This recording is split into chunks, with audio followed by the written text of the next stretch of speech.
Hello, I am April Rovero, founder and executive director of the National Coalition Against Prescription Drug Abuse. We work to prevent prescription drug-related substance use disorder and overdose death through community education, policy change, and legislative action. Another key initiative of ours is that we are now conducting opioid overdose rescue training and distributing naloxone in the form of Narcan, the spray version, so we can help community members overturn overdoses that they encounter.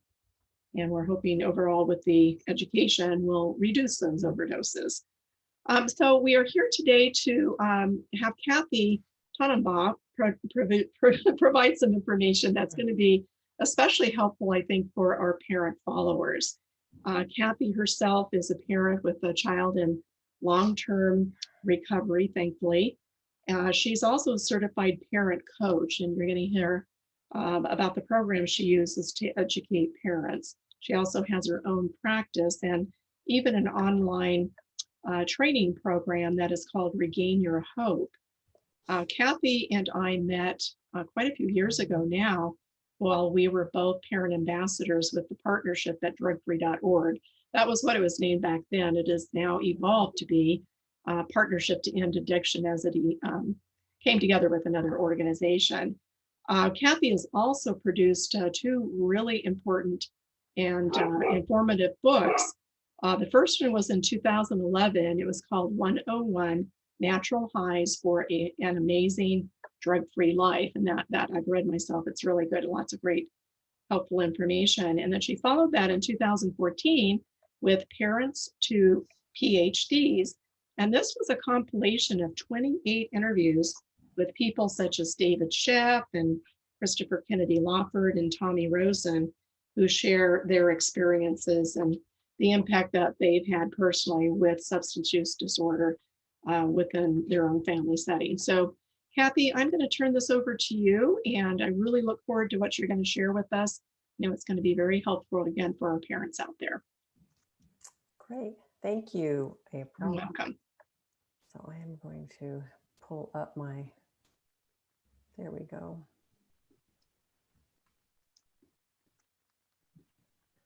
Okay, so my talk today is on support for families who are concerned about drug or alcohol use. So if you're a parent who's concerned about your son or daughter, know that I've walked in your shoes. Just a little bit about me. I am a parent who has a daughter in long-term recovery. I also have a son who struggled for a number of years with too much marijuana use, too much pot smoking. So we've dealt with that. We've experienced treatment programs, sober living, or my children have experienced treatment programs, sober living, intervention, and counseling. And so I feel like I understand what parents have gone through. During the years after about 5 years of working with my daughter, I decided to start a website and become a coach. And also during that time, I became connected with the Partnership for Drug-Free Kids, which is now the Partnership to End Addiction, and work with them also as a parent coach. So we know that family members are badly affected by substance use. Having a child with a drug or alcohol issue leads to a lot of stress for families, especially parents. Parents deserve help and often get very little support. With treatment centers, many do have family programs, but still to this day, there's too many that really don't know what to do with parents. So they often don't offer much support. And also parents feel that they're being judged or blamed for the child's drug use. During this process, parents are often feeling worried, anxious, depressed. They feel guilty, angry, resentful, frightened, sad, and alone. So it's a difficult situation for parents, and unfortunately, this can go on for months and sometimes often years. So what parents can do, some things that they can do is to attend a meeting, to reach out to a counselor or coach, to use the CRAFT approach, which I'm going to be talking more about today. Reach out to the partnership, which does have a helpline, and they have a peer coaching program. And there's also many books, videos, and websites. So many people do know about the 12-step meetings. There's Nar-Anon and Al-Anon. And then there's also a Smart Recovery for family and friends meetings that are available online too. So I just want to point that out if you're not familiar with those.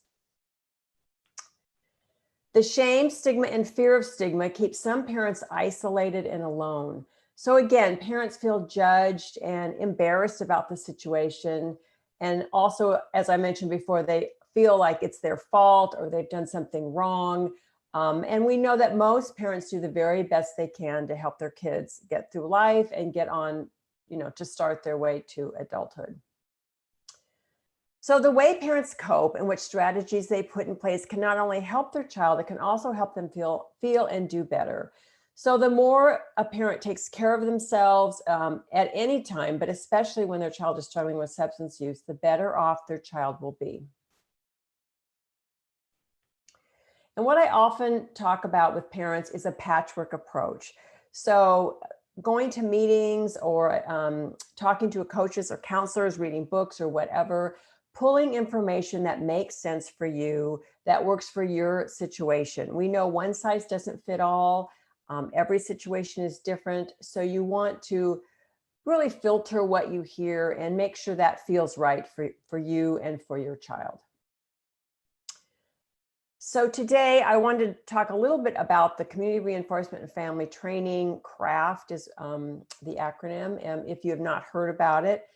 It's the program for me that made the most sense. I had only been told, again, when I was going through this, about one option, and that was going to a meeting and learning about the 12 steps approach, which has been very helpful. And today that is still a helpful program for many people.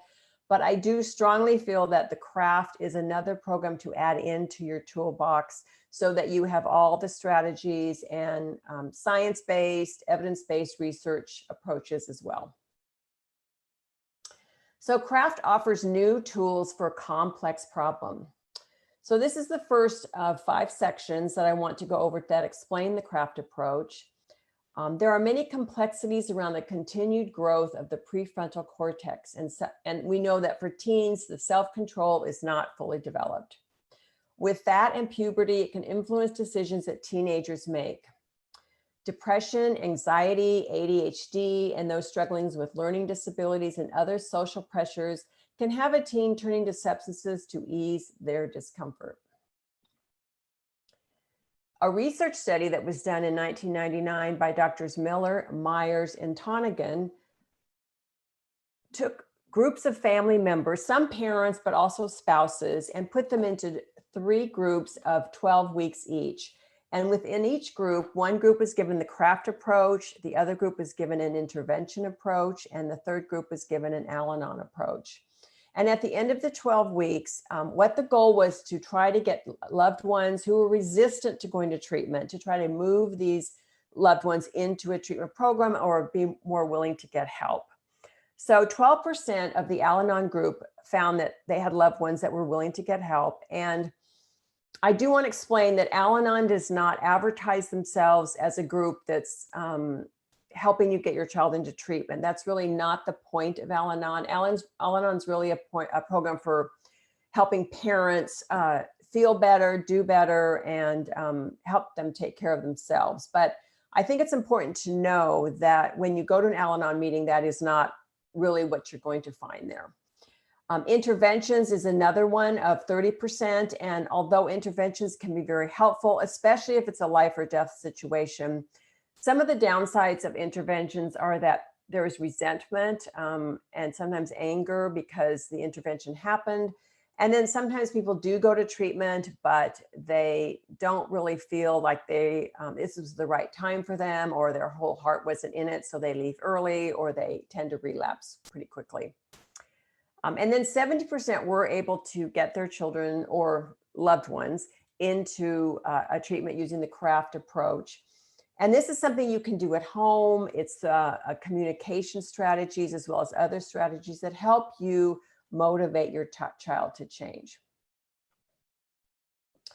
So CRAFT has 3 main goals. Goal 1 is to help your loved one get into treatment. Goal 2 is to reduce the use of alcohol or drug use, whether or not your loved one has engaged in treatment yet. And goal 3 is to improve the lives of the concerned family members and friends. The program highlights the challenges that family members face. It brings a hopeful message that there is something parents can do to influence their family situation. And CRAFT helps with understanding. So you understanding what's going on with your loved one, understanding what is driving them to use substance use, and really taking time to listen to what is going on for them so that you can be the most help. So we know that the struggle around addiction is different for every family. One size doesn't fit all. And CRAFT gives parents a set of lenses for understanding the problem of substance use and action steps that parents can take. It gives you conversation tools and how best to help your struggling child. And again, this can be any family member. For this talk, I'm coming from the point of a parent, but know that it can be for any family member. So we know that one size doesn't fit all. There are many positive paths to change. Success is more likely when you understand the uniqueness of the family situation. And again, CRAFT gives parents the tools to recognize black and white thinking from peers and professionals. So we want to know that one size doesn't fit all. There's not just one answer for your child's situation. And CRAFT also encourages parents to stay involved and to not feel that they need to detach or let go of their child. Behaviors make sense, even your child's. There is a motivation behind your child's behavior. It's not random, or they're not just being bad. You don't want to take your child's behavior personally. Rather, we want parents to increase empathy for the issue. There are positive things that you can do to help turn your child's behavior around. Ambivalence is normal. And we know that mixed feelings make sense, especially when it comes to substance use. Ambivalence is a normal part of changing any behavior. So when you think about going on a diet or something along those lines, there's a lot of starts and stops. One day you're ready to go on and stick with the program, and then other days maybe not so much. So this is the same for your child, and they may be reluctant to change or to give up their drug or alcohol using behavior on any given day, whereas other days they might be more willing to make those changes. And enabling is an overused idea as part of the CRAFT approach. So an active, positive, and engaged strategy to help your child can be more effective. And these ideas are backed by research. So words like enabling, codependent, powerlessness, and to detach with love are often used, but they can be shaming and discouraging for parents. So we do really discourage parents from calling themselves an enabler or calling their partner enabler or a codependent, that kind of thing. Parents usually try to do the best they can, especially at the beginning. They really don't know what to do often. And so sometimes it just takes a while to really learn what's going to be effective and what's not. Another idea with CRAFT is to pay attention to the lights. This is paying attention to conversation signals. Stay connected and move the conversation forward. We don't want parents to be confrontational or have your child be defensive. When you want to move the conversation to a path that is more effective and helpful. So with the lights strategy, if you feel like the conversation's going well, it's a green light and you want to keep talking and continuing the conversation. So your child is listening to you, they're engaging with the conversation. But if you feel that you're hitting a red light where your child's being defensive or they're arguing or shutting down, slamming doors, that kind of thing, that's the signal to stop the conversation. You can try strategies to pull it around to be more of a green light, but you also might want to just stop the conversation and come back to it another time. So these and the other strategies that I'm going to be talking about all take practice. You aren't going to be able to get it right every time. And like anything new, you want to practice, and sometimes it's going to go really well, but the longer you practice, the better you're going to be at it. So the next section is on helping with self-care. And this is job number one for parents and other family members. You want to focus not only on your child, but also on yourself. Dealing with substance use is really stressful. And I'm sure you've heard this before, but you want to put your oxygen mask on first, like they tell you in the airlines. Self-care is critical over the long haul, and you will be more effective as a support person for your child, and you will also be a role model for your child when you do take time to take care of yourself. Manage your emotions is another area that's something that we want parents to think about. So having emotions around your child's substance use is very normal. I mean, it's hard to be objective. This is your child who you love and you've raised since birth. So it's difficult to step back from them and those feelings. And feelings of guilt and shame are normal as well. And no, you're not alone with those. But we want people to not overreact or become overly emotional when discussing things with your child. You want to try to stay calm, non-reactive, effective, and clear about expectations. So craft teaches coping skills to manage emotions and to help you stay more balanced when you're talking with your child, and just feelings that you have inside as well. So remember, you're not alone, and we want to reduce isolation. We know isolation is tempting. This is sometimes can feel really embarrassing. You don't want to have to admit to your friends and family that your child is struggling, but it's not so helpful to isolate. It increases your stress levels. And so getting support is very critical. It's important to reach out in whatever way makes sense to you to get support and to get help. Shame versus self-compassion. Shame is judgment over past actions and feeling regret. Shame is judgment and also about the past and judgment about who we are as a person. But rather than sort of dwell in the shame of it, we would like parents and other family members to practice self-compassion. Noticing your suffering, practicing self-kindness, and acknowledging that suffering is a normal aspect of life. Helping with words is something that's a big part of the craft approach. So they offer the love skills, which is listening, offering information, validating, and empathizing. So the next section is an overview of the communication skills and how parents can improve their communication skills, which will then create space for change. So listening is one of a very important part of the craft approach. And there are ideas with listening around open questions, affirmations, reflections, and summarizing. So briefly, I'll go over most of these later on as well, but open questions is really talking with your child and asking questions that have more than a yes or no answer. So words such as what or how are good ones to think about. Affirmations are really recognizing what your child's doing well and acknowledging that. We know that addiction is not every part of your child. There's much more to them than just their drug or alcohol use. And that many of our kids that are using drugs are also doing things well. They are trying in other areas of their life. So we want to recognize that and acknowledge it. Reflections is important in that you reflect back what your child has said to you. So often as parents, and I know I've done this a lot as well, is that we want to fix the situation. We want to give our child ideas, solve the problem. But sometimes a better way is to take a break and just really listen to your child. And one way that they know you've heard them is when you reflect back what you've heard, either what the words that they said or the feelings that they expressed.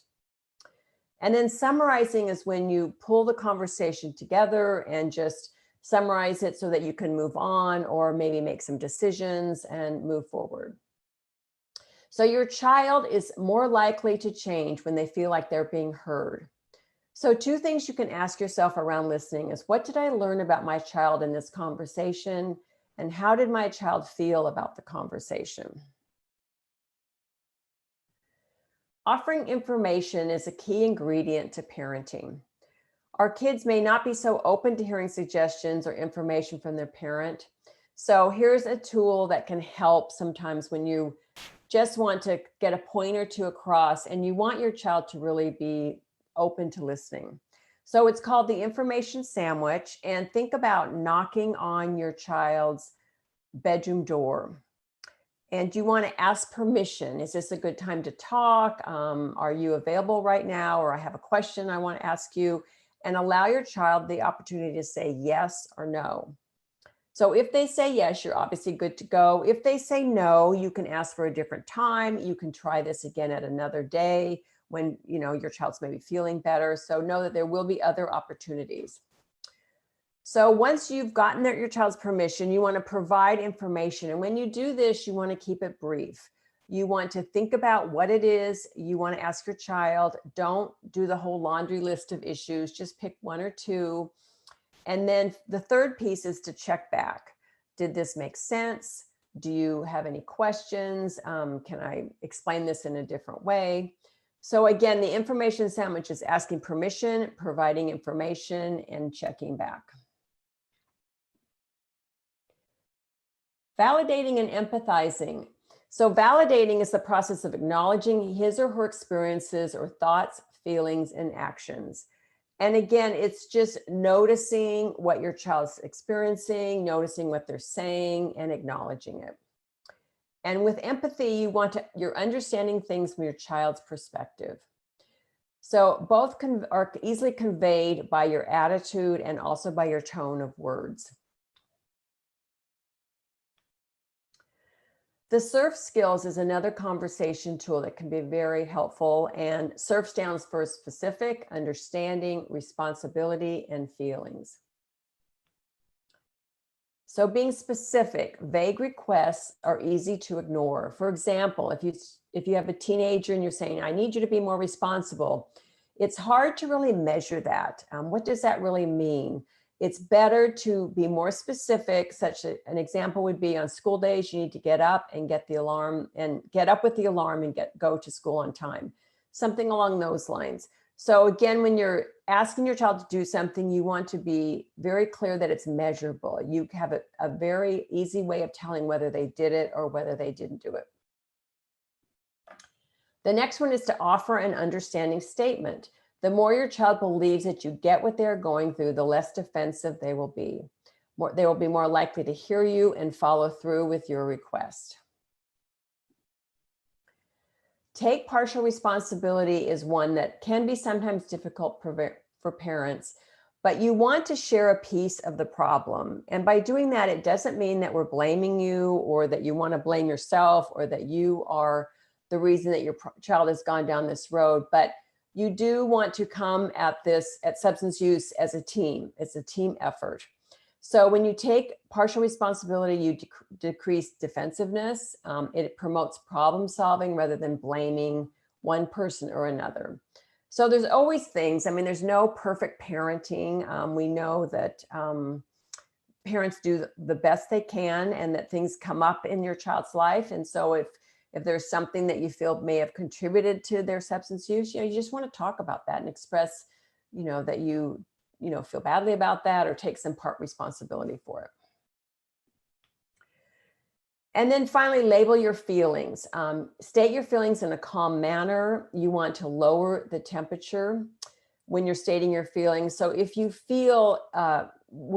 if your feelings are ones that are like furious and terrified, you want to lower that down to frustrated and worried. Things like that's an example that you can use. So you don't want to be really off the deep end. You want to really try to rein that in as much as possible. It doesn't help your child. It just escalates things, but it is fine to express how you're feeling. I mean, you're part of this picture, and it's important that your child or other family members know how you feel about certain things.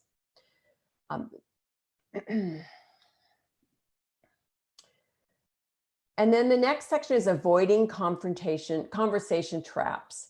So the first one is the information trap. And these are just ways that parents can talk to their kids. I think for a lot of us, if there's something on our minds, we just come right out and say it to our children. And most of the time it's fine.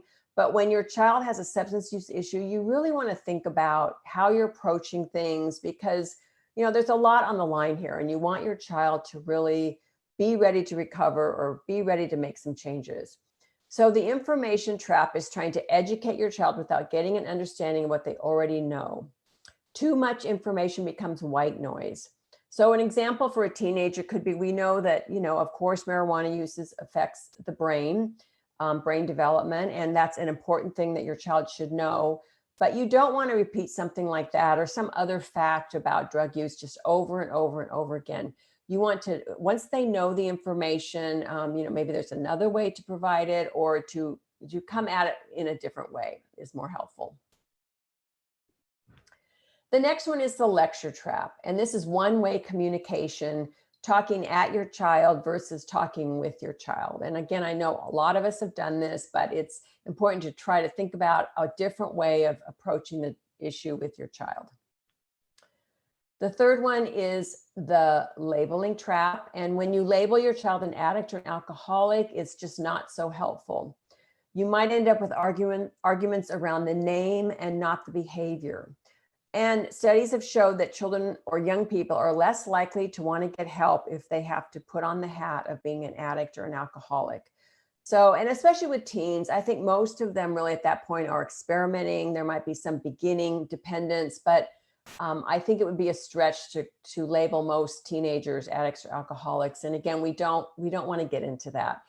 If they decide they want to go to an AA meeting and they want to call themselves an addict or an alcoholic, that's their choice and that's fine. I know some people now are saying they are a person in long-term recovery or they're a person in recovery. And personally, that to me sounds a lot more positive. But again, we want to stay away from labeling our kids. And the next one is the blaming trap. And this is just where your conversations that focus on finding the person at fault. It just isn't so helpful. It creates defensiveness and arguing with your child and that kind of thing. It just really doesn't lead you anywhere. And similar to that is the taking sides trap. And this is when parents take a particular side. Your child may defend their behavior and may argue, about not changing, when honestly, they may not feel that strongly about what they're arguing, but they just feel like they're kind of backed into a corner. So it's helpful to avoid that and to really come at the problem as a team player. Like, we're going to work together as a team rather than saying your child is wrong, they're the one with the problem, and nobody else has any responsibility in it. And again, the question and answer trap is closed questions with yes or no answers or conversation stoppers, and open questions using words such as what or how promote conversation, and again, less defensiveness and less feeling like you're being interrogated. All right, so the last section is helping with actions. And these are tools to help parents encourage change in a child's behavior and motivation. They're a more effective response to a child's behavior and help influence the process of change. So how to solve a problem is something that can be real helpful. And I talk to parents a lot about brainstorming with their kids. If you have an issue with your child, for example, house rules or something along those lines, which can be with a teen or somebody older, one way to kind of attack the problem is to brainstorm. Invite your child to sit down and brainstorm with you, involve them in the process. So you want to define the problem, figure out what the problem is, brainstorm all possible solutions, and let your child add in anything, even if you don't agree with it or it seems really off the wall. Just let them put any ideas down that they want. And then you're going to go back through and eliminate unwanted ideas. So you're going to have an opportunity to say, I can't really support that, or I don't really think this is practical, that kind of thing. You want to select one potential solution, or if you're doing rules, you want to, come up with your list of things that you can both agree on.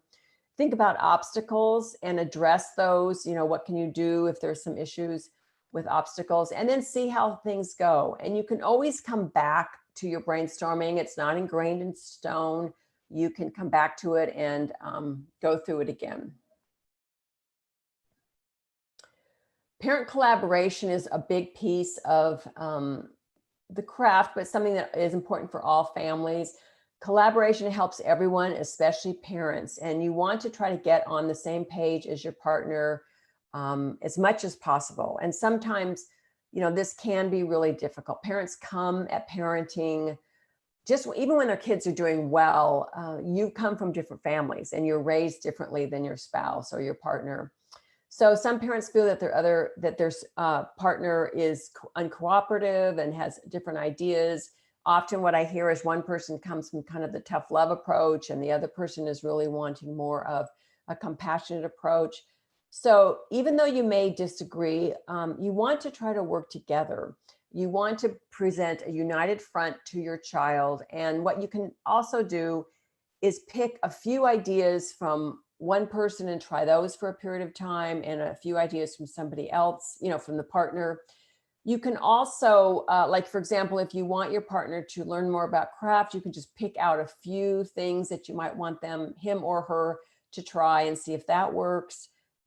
So there's different ways to approach it, but I think the best thing to keep in mind is that, parent collaboration is important. So positive reinforcement is really one of the foundations of the craft approach. And Dr. Myers likes to say you get more bees with honey. So it's a contrast to detachment or punishment. Practicing positive reinforcement is not the same as enabling. You want to reward positive behaviors, and you do not want to be rewarding negative behaviors. So and again, when you are using positive reinforcement, you want to reinforce your child with something that is meaningful to them. And so by positive reinforcement, it can start with something just as simple as a hug, words acknowledging, thank you, you did a great job, those kinds of things.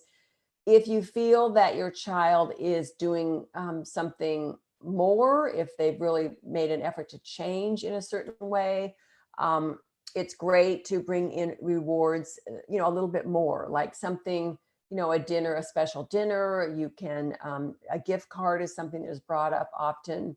You can supply an activity for them or some equipment for an activity that's going to be healthy and will compete. So the thing that we want to keep in mind with reinforcement is that your child is getting reinforcement from their drug use. It's helping them in some way. And so you want to provide rewards so that they see healthy behavior, can have positive reinforcement as well. And then allowing natural consequences to happen. So this is one that can be difficult as well, or a little stressful for parents. So you want to think through how you're going to handle this with your child. And there's 3 responses, which is allowing for natural consequences, which is recommended; punishment, which is less recommended. We have really found, or the partnership and some of these other groups have found that trying to discipline your child out of substance use rarely really works. It's not that helpful. And enabling is not recommended at all. So while it can be emotionally difficult at times for parents, you want to think about consequences, natural consequences, letting the world be your child's teacher, and how you can step back and let those happen. We want to keep safety in mind. If you think there's a consequence that could be unsafe for your child, of course you want to step in. And then also, if you feel that there's just something that you just can't allow to happen, you are certainly part of the picture too. So that is fine to try to work around that in a different way. But again, you want to be clear that if your child doesn't realize that there's a consequence for their use, there is really no reason to change. So we do want those to happen as much as possible.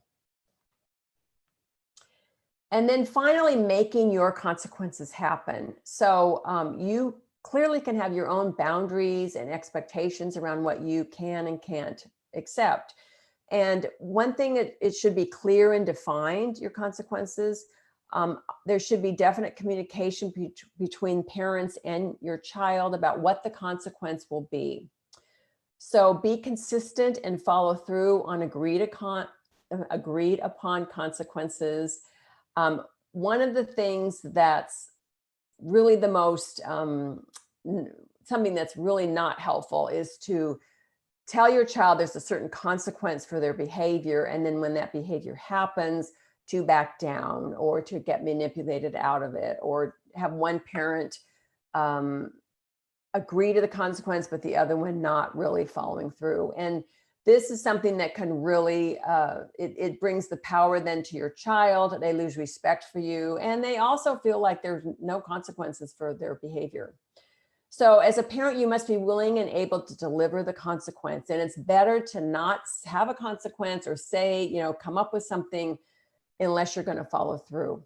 And you want to match it appropriately with the behavior. So you don't want to give the biggest consequence at the beginning. You want to start small and kind of work up and try to work with your child in other ways before you start, as they say, the big hammer.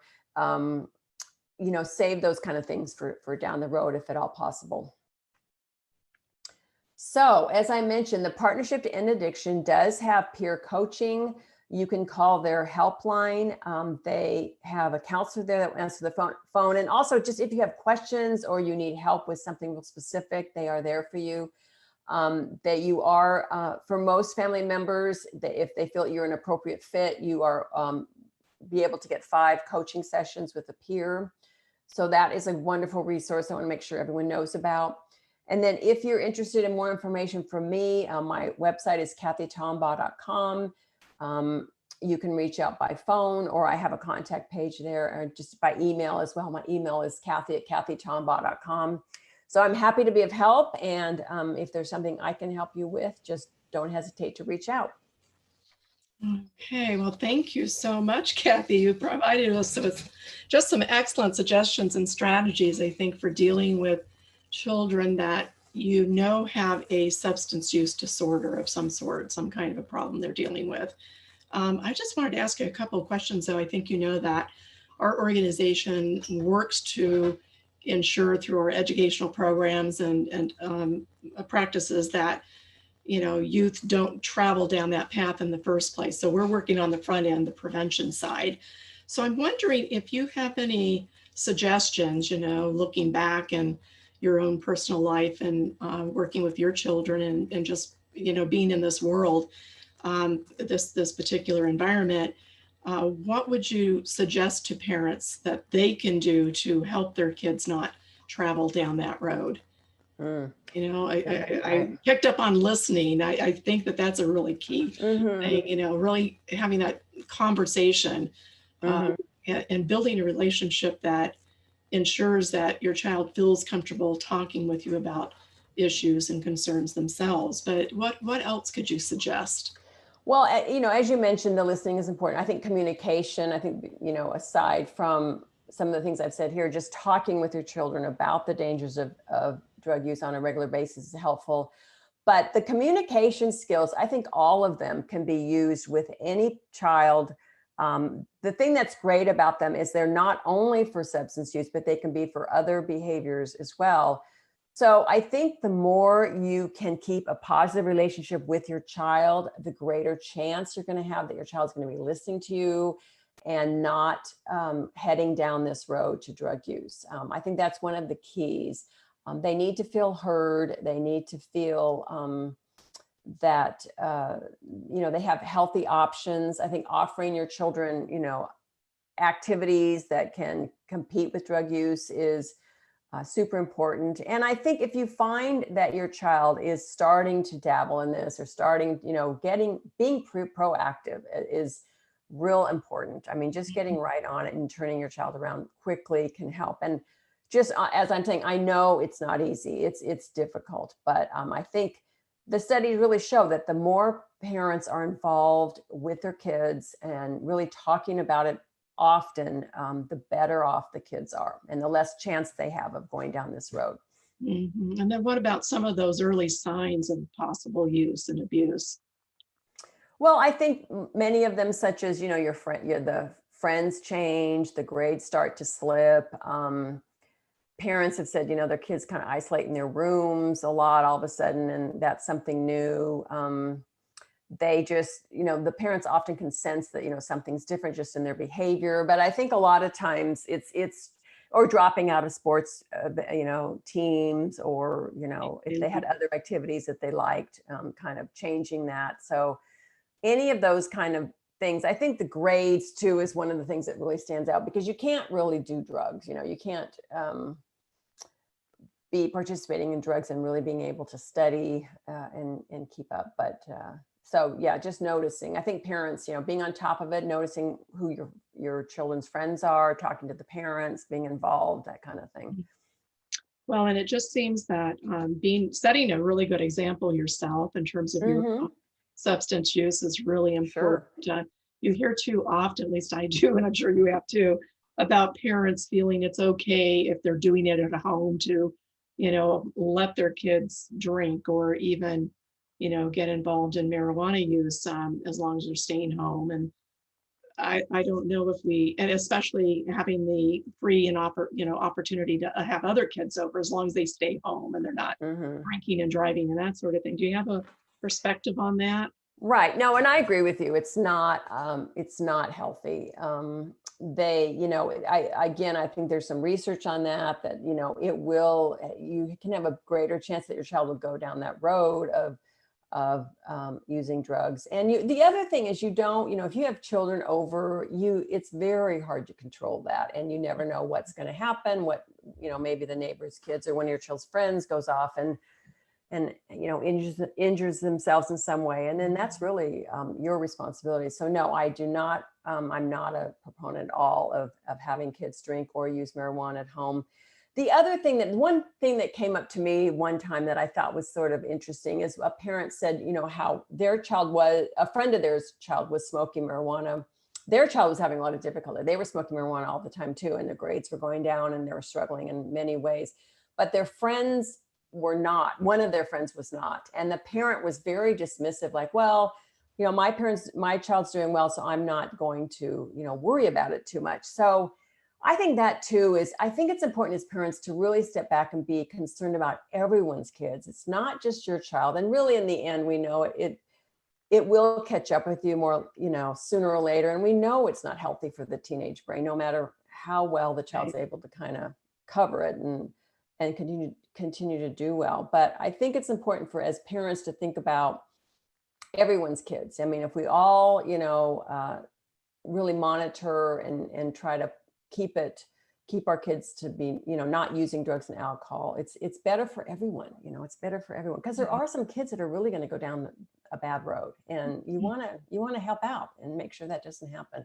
even if it's not your child. Yeah, well, there's the drinking and driving and drug driving and all those things, and we've just heard too many examples over the years of tragic things happening.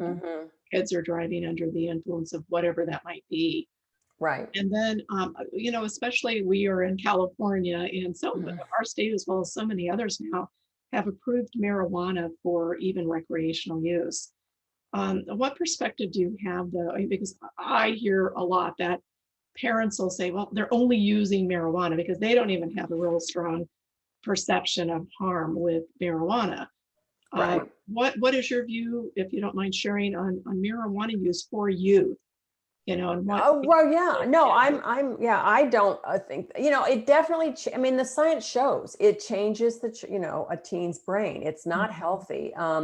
There are some instances where children's psychosis, they have gained psychosis. The marijuana use is, the drugs now are much heavier and more potent than they were, say 20 years ago or whenever, 30 years ago.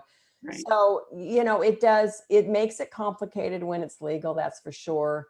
But I think it's the same as drinking. I mean, do we want our 16-year-olds to be drinking? No. I mean, most parents would say no. So why would you want them to be doing marijuana? I think the goal is to get them through as far as as far as they can without using anything. I mean, it's just, it's not helpful. None of it's helpful. Well, we want their brains to end up to be everything they were meant to be, right?